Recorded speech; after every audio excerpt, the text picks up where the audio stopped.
Чувстваш ли, че нищо не зависи от теб, че никой не чува какво искаш? Не си сам. В много малки населени места хората остават безгласни.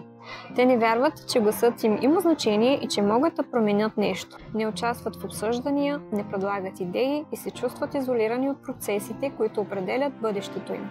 Това не е просто апатия, това е липса на шанс, който всеки заслужава. Програмата за граждански бюджети променя това.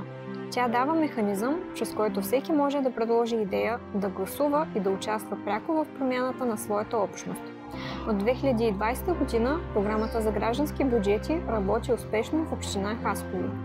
Гласуването е публично, инициативите местни, а резултатите видими. Даването на глас на хората, който не само че е чут, ами има и реална стойност, дава резултат. В програмата за граждански бюджети вече няколко пъти се включват повече гласуващи, отколкото в местните и национални избори, което е поредното доказателство, че желание за промяна в заобикалящата ни среда има. Сега разширяваме програмата в нови общини и села, за да активизираме повече хора и да направим демокрацията по-достъпна и истинска. Ако искаш промяна в своето населено място, независимо дали е град или село, включи се и ти. Програмата за граждански бюджети е твоя механизъм за промяна.